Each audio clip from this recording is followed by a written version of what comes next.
Hello मित्रों, स्वागत है आप सबका हमारे YouTube channel world geography Hindi में। आज हम आपके लिए लेकर आए हैं बहुत ही शानदार टॉपिक जिसका नाम है पृथ्वी की गतियाँ। मित्रों, पृथ्वी जो है वो एक ग्रह है और ये सूर्य के चारों ओर चक्कर लगाती है और इसके साथ साथ वो खुद भी घूमती है। तो मित्रों, आज हम इन्हीं दो गतियों का परिणाम समझने की कोशिश करेंगे, जिनके परिणाम स्वरूप सारा संसार यानी कि पूरी दुनिया चलती है और उसमें कई प्रकार के परिवर्तन होते हैं और स्थान के अनुसार समय और ऋतुओं में अंतर क्यों पाया जाता है। इन सभी सवालों के जवाब आज आपको मिल जाएंगे, लेकिन इतना आपको ध्यान रखना है कि बिना स्किप किए हुए आपको पूरा वीडियो देखना है। मित्रों, आज मैं बहुत ही बेहतरीन तरीके से आपको ये सिखाने वाला हूँ, समझाने वाला हूँ कि पृथ्वी जो है वो परिक्रमण कैसे करती है और परिभ्रमण कैसे करती है और परिक्रमण और परिभ्रमण के परिणाम स्वरूप क्या क्या जो है पृथ्वी पर बदलाव देखे जा सकते हैं, क्या क्या उसके परिणाम हो सकते हैं। तो मित्रों, शुरू करते हैं आज का टॉपिक, पृथ्वी की गतियाँ। मित्रों देखिए, सबसे पहली जो गति है, हम इसको पृथ्वी जो है दो प्रकार की गतियाँ करती है मित्रों। एक होता है परिभ्रमण, जिसको हम बोलते हैं परिभ्रमण, जिसके परिणाम स्वरूप दिन और रात बनते हैं। दूसरी जो गति होती है वो होती है परिक्रमण। मित्रों, परिभ्रमण और परिक्रमण दो गतियां पृथ्वी की होती है और इन दोनों ही गतियों का जो परिणाम है वो अलग अलग है। आप सब जानते हैं परिक्रमण का जो समय है वो 365 दिन है। 365 सही 1/4 दिन। और आपको लग रहा होगा कि 365 सही 1/4 दिन का मतलब हो गया एक वर्ष। एक वर्ष। और जो हमारा परिभ्रमण जो पूरा होता है वो होता है 24 घंटे, अर्थात एक दिन। 24 घंटे का मतलब हो गया एक दिन। ये सबसे पहली बात। अब जानना यह है कि परिभ्रमण क्या होता है और परिक्रमण क्या होता है। मैं आपको तुलनात्मक तरीके से समझाने की कोशिश करूंगा। मित्रों, आप मुझे कमेंट जरूर करें, क्योंकि मैं बहुत सारी मेहनत करता हूं वीडियो बनाने के लिए। मुझे मैनेज करना पड़ता है चीज़ों को। मेरे पास में संसाधनों की कमी होने के बावजूद मैं ज़्यादा से ज़्यादा सिखाने की आपको मैं हमेशा कोशिश करता रहूँगा। तो मित्रों, आप भी मेरा सपोर्ट करें और कमेंट और लाइक और शेयर ज़रूर करें, ताकि मुझे कॉन्फिडेंस मिले और मैं आपको अच्छे से अच्छा सिखा पाऊँ। तो मित्रों, आप मुझे ज़रूर सपोर्ट करेंगे, मैं आशा करता हूँ। मित्रों, मैं बहुत ही बेहतरीन तरीके से आपको सिखाने की कोशिश करूँगा। तो मित्रों, मान लीजिए ये सूर्य है, जो कि आपको पीछे भी दिखाई दे रहा है। ये वाला जो पोर्शन है ये सूर्य है और सूर्य आपको पता है कि पूर्व में होता है, तो ये पूर्व ही दिशा है।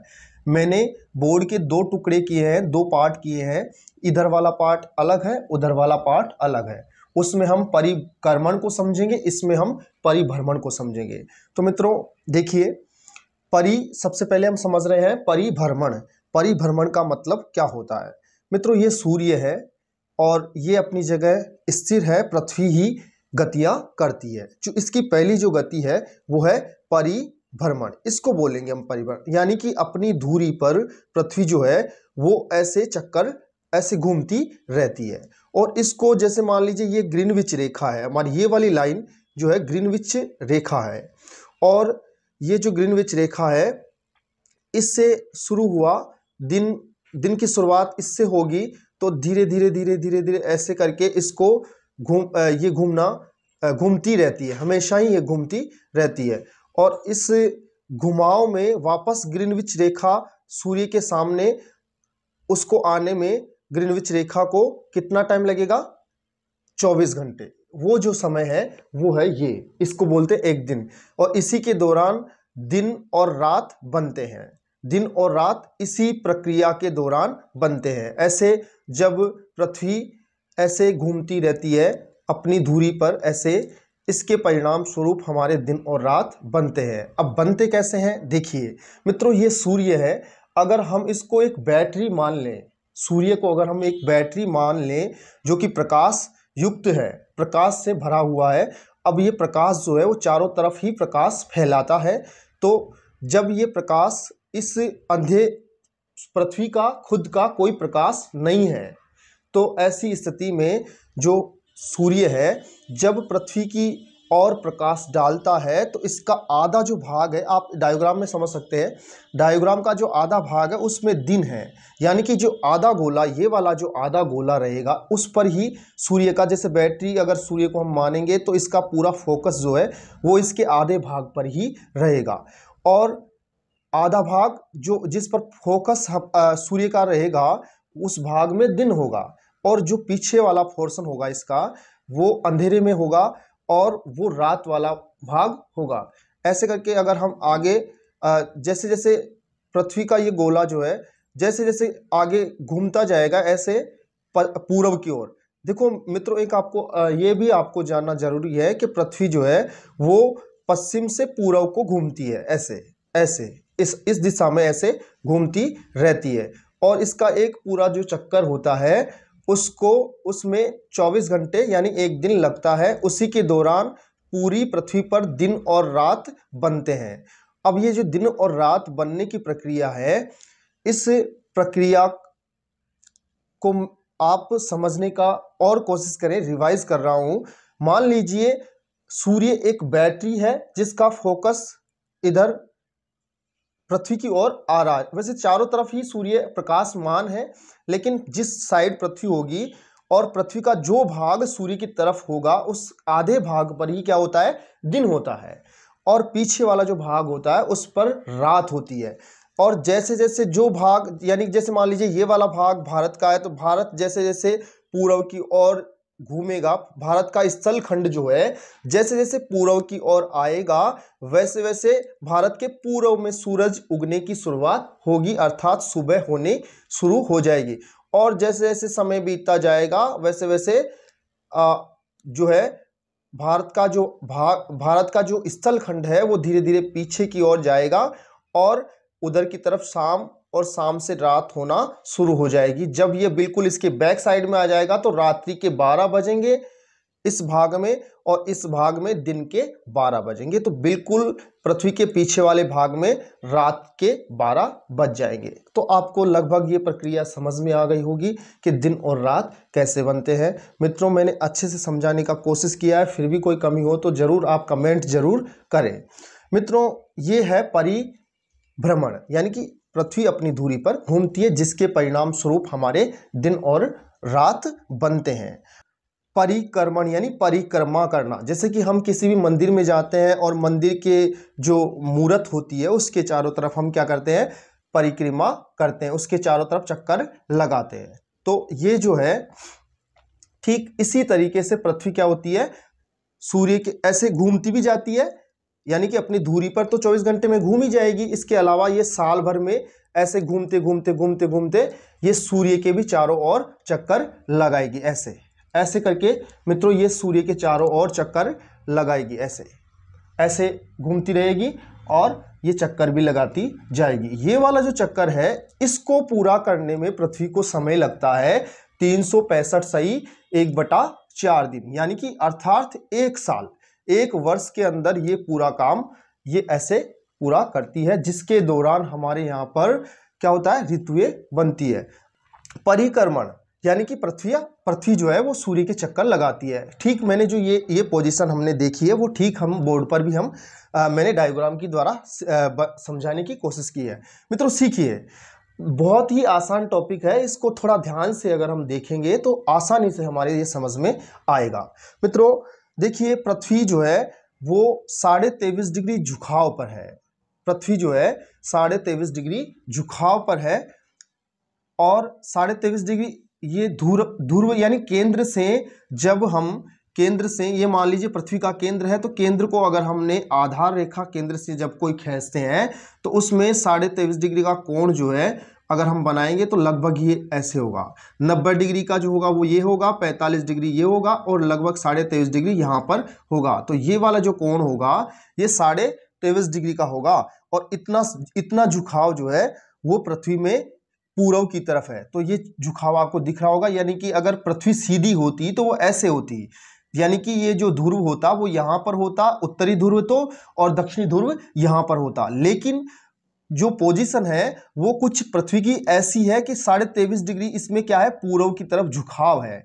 तो वो झुकाव ऐसे दिखेगा आपको कि थोड़ा सा 23 डिग्री पूर्व की ओर होगा, नॉर्थ साइड, नॉर्थ पोल, और साउथ पोल जो है वो थोड़ा सा 23.5 डिग्री, थोड़ा सा नहीं 23.5 डिग्री वो होगा, वो थोड़ा पश्चिम की तरफ झुका हुआ होगा।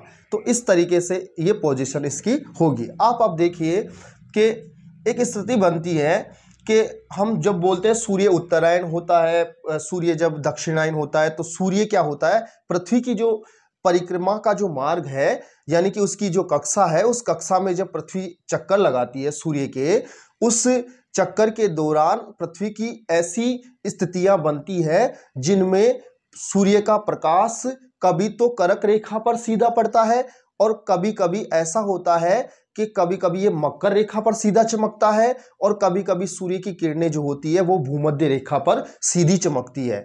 अब वो दिन कौन कौन से हैं, जिन दिनों में या जिस एग्जैक्टली वो समय कौन सा है जिस समय सूर्य की किरणें भूमध्य रेखा पर, कर्क रेखा पर और मकर रेखा पर सीधी पड़ती है, तो वो समय हमारा जो है वो दिनमान हमारे डिसाइड करता है। कभी कभी आपको ये भी पता है, आपने ये भी सुना होगा कि कभी कभी जो होते हैं दिन बड़े होते हैं, कभी रात बड़ी होती है, कभी दिन छोटे होते हैं, कभी रात बड़ी होती है, कभी दिन बड़े होते हैं, तो कभी रात छोटी होती है। इसका जो कारण है इसका कारण भी ये 23.5 डिग्री वाला झुकाव ही है। हम जो भारतवासी हैं, यानी हिंदुस्तान में, भारत में गर्मियां होती है, और गर्मियों का सबसे ज्यादा जो भयंकर समय होता है वो होता है जून का महीना जो होता है वो सबसे ज्यादा गर्म होता है हमारे यहाँ पर। और इसका सबसे बड़ा कारण है कि उस समय क्या होता है, सूर्य कर्क रेखा पर सीधा चमकता है। अब आप ये सोचें कि कर्क रेखा पर जब सूर्य सीधा होगा तो उत्तरी गोलार्ध में क्या होती है, उस समय गर्मियां होती है। उत्तरी गोलार्ध में क्या होती है, गर्मी का समय होता है। तो फिर दक्षिणी गोलार्ध में क्या होगा, दक्षिणी गोलार्ध में सीधी सी बात है कि उस समय दक्षिणी जो गोलार्ध होगा, ये वाला जो भाग होगा, इसमें क्या होगा, सर्दी होगी। इसमें क्या होगी, सर्दी। जब उत्तरी गोलार्ध यानी कर्क रेखा पर जब सूर्य का प्रकाश सीधा आएगा तो उस समय उत्तरी गोलार्ध में तो जो होती है गर्मियां होती है, और जब गर्मियां होती है ग्रीष्म ऋतु होती है, ग्रीष्म ऋतु होती है, और इसमें होती है सर्द ऋतु। तो यानी कि गर्मियां और सर्दियां। अब ये तो बात है जून की। अब एक चीज और है कि जब 21 जून होगी उस समय साल का एक खास बात हो रहा है कि उत्तरी गोलार्ध में साल का सबसे बड़ा दिन होगा। ये भी आपको जानना जरूरी है। 21 जून को ठीक सूर्य की जो सीधी किरणें हैं वो कर्क रेखा पर गिरती है, जिसके परिणाम स्वरूप उत्तरी गोलार्ध में साल का सबसे बड़ा दिन होता है। उत्तरी गोलार्ध में, ध्यान रहे, उत्तरी ही गोलार्ध में ही साल का सबसे बड़ा दिन होता है, और साल की सबसे छोटी रात भी होती है। ये आपको जानना बहुत ही जरूरी है। उसके अलावा अगर हम बात करें कि फिर क्या दक्षिणी गोलार्ध में क्या होगा, तो दक्षिणी गोलार्ध में सर्दियां होगी, और साथ ही साथ में ऋतु जो होगी वो तो सर्द ऋतु होगी, सर्दियां होगी, और इसके विपरीत जो दिन होगा वो साल का सबसे छोटा दिन होगा दक्षिणी गोलार्ध में, और सबसे छोटा दिन और सबसे लंबी रात होगी। रात सबसे लंबी और दिन सबसे छोटा दक्षिणी गोलार्ध में होगा ये स्थिति। कब, 21 जून को। अब अगर हम बात करें, आपको सबको पता है कि पृथ्वी जो है वो पूर्व से पश्चिम को ही परिभ्रमण करती है, और परिक्रमण भी क्या करती है, ये ऐसे पूर्व से पश्चिम को ही ऐसे ही करती है। तो अब आप जून के बाद में जब आगे चलेंगे ऐसे, अगर सूर्य, अगर इस डायग्राम को मैं ऐसे कर दूं, यानी कि वो सूर्य जब यहाँ होगा तो ऐसे ही पृथ्वी, मैंने समझाया था अभी आपको, तो इस तरीके से ये सूर्य है और ये पृथ्वी ऐसे चल रही है, मैंने मार्कर से भी दिखाया है, ऐसे इधर की साइड चल रही है। अब जब ये स्थिति होगी, यानी कि जून के बाद में जुलाई, अगस्त, सितंबर, लगभग 3 महीने बाद में ये स्थिति बनेगी। और इस स्थिति में ये जो कंडीशन होगी, इस कंडीशन में भूमध्य रेखा पर सूर्य का प्रकाश सीधा होगा। इस समय दोनों ही गोलार्धों में क्या होता है, दिन और रात बराबर होते हैं। यानी कि दोनों ही, ये जो दिन होता है 23 सितंबर, ये संपूर्ण दुनिया का साल, उत्तरी गोलार्ध और दक्षिणी गोलार्ध दोनों में ही क्या होता है, बराबर दिन और रात बराबर होते हैं। उत्तरी गोलार्ध में भी और दक्षिणी गोलार्ध में भी रात भी बराबर होगी, यानी 12 घंटे का ही दिन होगा और 12 घंटे की ही रात होगी, उत्तरी गोलार्ध में भी और दक्षिणी गोलार्ध में भी। अब अगर हम बात करें ऋतु की, तो ऋतु जो होगी वो इस स्थिति में ऊपर वाला जो पोर्शन होगा, इस वाले भाग में, ऊपर वाले भाग में सर्दियां शुरू होने वाली होगी, शुरुआत हो जाती है। हम सब उत्तरी गोलार्ध में, आपको पता है कि भारत जो है वो उत्तर पूर्वी गोलार्ध में स्थित है, उत्तर पूर्वी गोलार्ध यानी यहाँ पर लगभग। तो ऐसी स्थिति में उत्तरी गोलार्ध में सर्दियां, यानी कि सितंबर जब आता है, 23 सितंबर से ही हमारे यहाँ पर सर्दियां शुरू होने को होती हैं। और ये सर्दियां स्टार्ट होने के बाद में 3 महीने जब आता है, तो सबसे ज़्यादा जो सर्दी होती है वो हमारी होती है 22 दिसंबर को। 22 दिसंबर को क्यों होती है, इसका सबसे बड़ा रीजन है क्योंकि उस समय 22 दिसंबर को सूर्य बिल्कुल कहां पर होता है, मकर रेखा पर चमकता है। आपको मैं बता दूं कि जब सूर्य कर्क रेखा पर चमकता है, यानी 21 जून को कहा जाता है कर्क संक्रांति, 21 जून को बोला जाता है कर्क संक्रांति। ठीक उसी प्रकार जब 22 दिसंबर को जब मकर रेखा पर सूर्य का प्रकाश सीधा पड़ता है, तो उसको हम बोलते हैं मकर संक्रांति। वैसे आपको पता है मकर संक्रांति तो आप जानते ही हैं, तो 14 जनवरी को मकर संक्रांति मनाई जाती है, लेकिन हकीकत में साइंस के हिसाब से, विज्ञान के हिसाब से जो मकर संक्रांति होती है वो 22 दिसंबर को होनी चाहिए, होती है।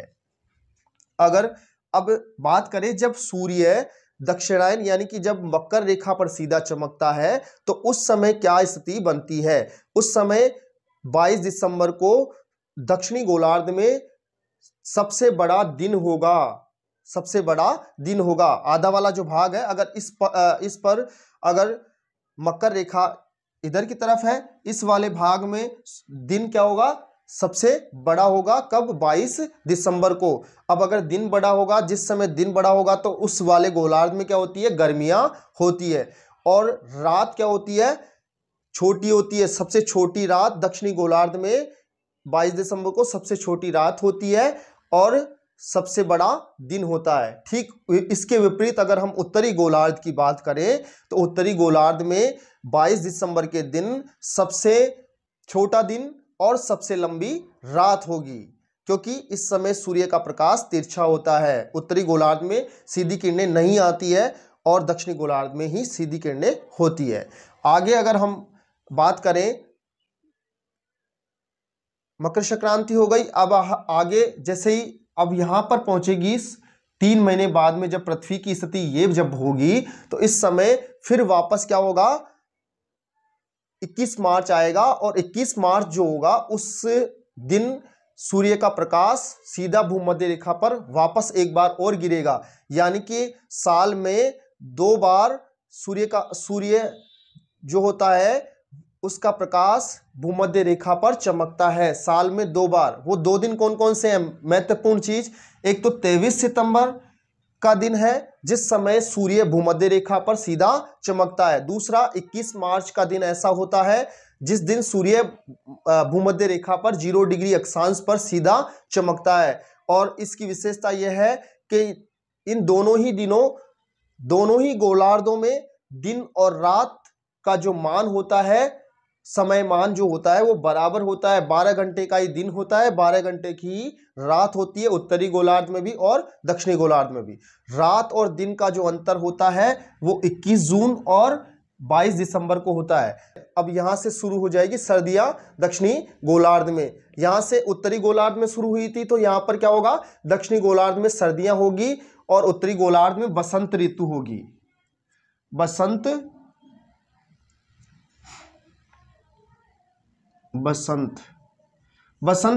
ऋतु उत्तरी गोलार्ध में, और इधर अगर हम देखें तो बसंत ऋतु जो होगी वो दक्षिणी गोलार्ध में होगी। दक्षिणी गोलार्ध में होगी बसंत ऋतु। ये जब कंडीशन होगी, और उत्तरी गोलार्ध में शरद